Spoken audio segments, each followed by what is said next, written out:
자, 그런가 하면 이재명 대표가 33분간 항변을 했습니다. 재판부에게 이리 돼가는 검찰의 일방적 주장만 언론에 나갈 것이다. 나에게도 기회를 달라라고 요청한 것에 따른 답변이었는데요. 뭐라고 주장했는지 들어보겠습니다. 검찰 일방 주장만 보도될 것 같다. 반박 기회를 요청했고 재판부가 줬어요. 검찰 민간업자들에게 이 회수, 누룽지 긁듯 닥닥 안 긁었다고 뭐라 하는 것 같다. 표현이 흥미로워요. 누룽지 닥닥 긁듯 민간업자에게 이 닥닥 안 회수했다고 뭐라고 하는 거지 아니냐. 10원 하나 이익 얻지 않았다. 검찰 놀리면 징역 50년이다 이대로라면 이라고 항변을 했습니다. 33분간 시간이 걸렸다고 합니다. 박정화 의원님, 네. 요 이재명 대표의 요 발언이 이제 알려져서 제가 이제 검찰 관계자를 직접 취재했는데 누룽지 긁듯 박박 긁듯 이익 회수 안 했다라고 네. 검찰이 뭐라고 하는 게 맞냐라는 이 대표의 반박에 대해서 검찰 공식 입장은 아닌데 제가 취재한 한 검찰 관계자 이러더라고요. 우리가 언제 누룽지 박박 긁듯 이익을 회수하라고 했냐. 상식전에서 법적인 기준에서 회수해야 할 이익을 회수하지 않고 이 누룽지가 안 긁히게 설계를 해놨기 때문에 이 대장동이라는 밥솥을 누룽지가 안 긁히게 밥솥 주인이 가져갈 수 있게 설계를 해놨기 때문에 우리가 수사한 거 아니냐 뭐 이런 비슷한 답변을 제가 들었는데 어떻게 보세요? 재판 과정 이제 지나가면서 나중에 진실 그다음에 전체 실체가 드러나면 그때는 이재명 대표가 뭐라고 얘기할지 궁금하긴 한데요. 앞서도 뭐 재판정 출두하는 게 한 7분 정도 늦었다고 하잖아요. 그리고 지금도 이재명 대표 스스로 이렇게 가면 검찰 주장만 언론에 보도될 것 같아서 뭐 이런 얘기라는 거 보니까 사법 시스템을 아직도 너무 가벼이 여기고 있는 것 아닌가라는 생각이 들고 검찰 수사 과정을 거치면서 영장도 이제 기각이 되고 이렇게 오다 보니까 아직도 내가 모든 걸 다 통제할 수 있다. 그래서 언론마저도 국민들한테 비춰지는 내용마저도 내가 조절해서 내 얘기가 나갈 수 있게 할 수 있다라는 생각을 갖고 계신 거 아닌가라는 생각이 들어요. 그래서 이미 이제 모든 부분들은 기소가 돼서 사법부로 넘어갔잖아요. 그러니까 정치권에서 더 왈가왈부할 일은 저는 뭐 더 이상은 아니라고 보는데 그리고 사법부에서 이제 알아서 본인이 이제 그 재판을 잘 받아야 될 일인데 지금까지 제가 들었던 느낌은 여전히 너무 쉽게 본 사안을 좀 가볍게 보고 있고 모든 사항을 아직도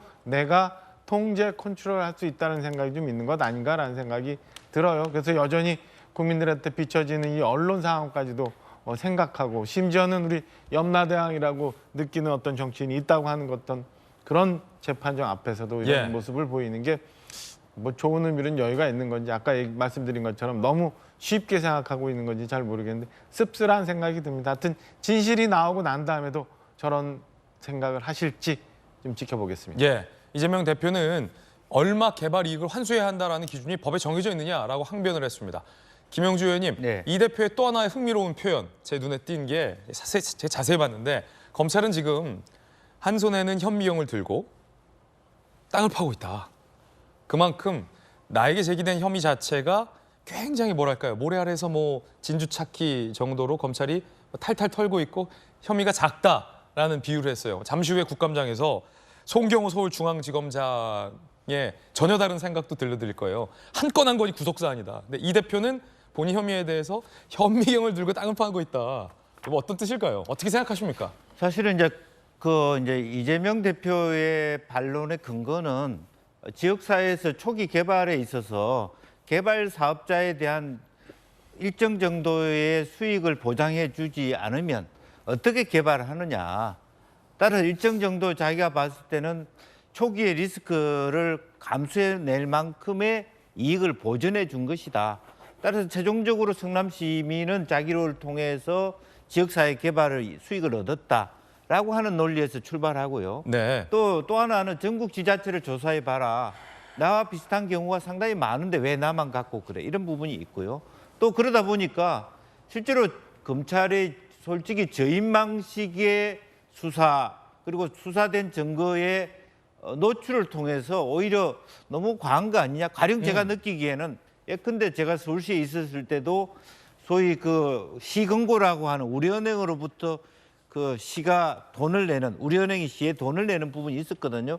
50억 있었고 그걸 정당하게 썼습니다. 근데 초기에 그거조차도 문제인 것처럼 보고가 나온 거 보면 저도 검찰이 너무 과하다. 예. 왜냐하면 일반적인 기준을 세우지 않고 그야말로 저인망식, 즉 현미경 들고 땅 팔면 땅이 잘 안 파지죠. 이상하게 엉뚱한 데 파집니다, 사실은.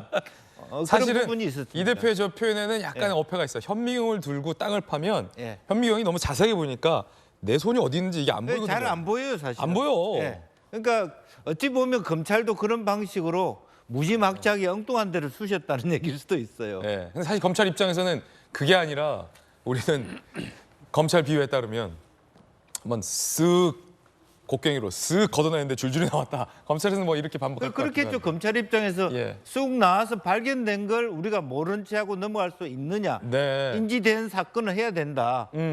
그런 표현이 있지 않습니까? 눈에 보이는 바퀴벌레를 어떻게 안 잡고 지나가냐. 이런 검찰의 표현이 있거든요.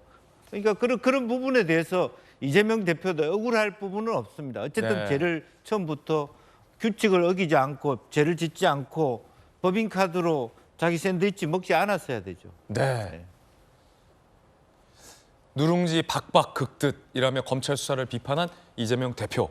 잠시 후에 들려드릴 이야기이긴 합니다만 법인카드를 100번 박박 긁은 어찌 보면 김혜경 씨 의혹. 과연 국민들이 어떤 판단을 할지 궁금합니다.